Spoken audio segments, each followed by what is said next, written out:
like Blanche Lincoln and David Pryor, for instance, both from Walmart's home state of Arkansas, still are not saying how they will vote. Walmart, Starbucks, Home Depot, and Warren Buffett, in fact, all do oppose this bill.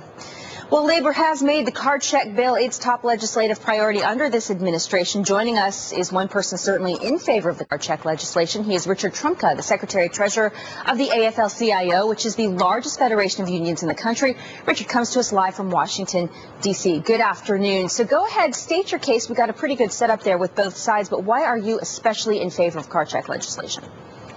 Well, first of all, it would restore balance to a system that's terribly broken right now. It would help workers to be able to collectively bargain, and that'll do a couple of things. That'll strengthen the middle class, that'll grow the economy, and that'll close the gap between the very wealthy and everybody else. It's a right that was provided to unions and was taken away over the years. This will restore the employee's right to have a choice of either accepting a union with card check or having a secret ballot election. The difference is it's the employee's choice now, not the employer's choice. But here's the thing. Consider the timing. Consider the climate. Aren't you concerned that with unemployment as high as it is and continuing to climb, will this increase labor costs and therefore make layoffs more of a possibility? Actually, what it'll do is make the economy more fair. We think it'll grow the economy. It'll put money in people's hands, in more workers' hands. They'll be able to spend it and grow the economy. As you know, our economy's two-thirds driven by consumer spending. And over the last 30 years, the system has caused workers' wages to stagnate.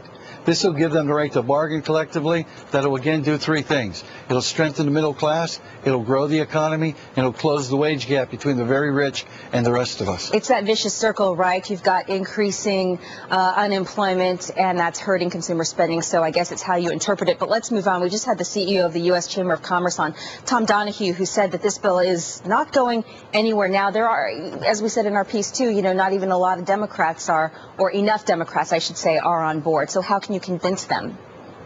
Well, first of all, this bill is supported by 73% of the American public. Every group, our religious groups, or workers groups, women's group, environmental group, consumers groups, human rights groups, all support it. The people that oppose it are the same exact people who oppose regulations, health and safety regulations in our nation's mines, oppose the living wage. These are the chicken littles that yell that the sky's falling, and every time they yell that, it doesn't fall. This is going to help the economy. It'll be part of the solution. Workers are part of the solution to grow in the economy, not part of the problem. Now, what's your reaction to some other concerns that the bill will have a negative impact on this open and direct relationship employees have with their employers? I don't understand how they make that accusation. Well, as opposed to the secret what ballot you have right system. now. Well, but look, the employees can choose to have a secret ballot right now. Here's what happens in today's world.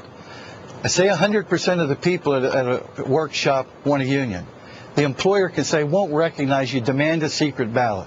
They then start intimidating people, harassing people, and firing people by the scores. Between 25 and 30,000 workers get fired under the current system because they wanted to join a union. Now, you want to talk about souring a relationship?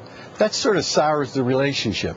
This would allow the employee to decide whether, since it's their right, by the way, to join a union, it's not the employer's right, it's the employee's right. They could say we can either do it with a secret ballot if we want to, or we can do it with card check. But once we decide to join a union, then the employer will have to recognize us. You have a California Republican Congressman, Darrell Issa, calling the bill undemocratic. What would you say to that? This is the most democratic thing you can have.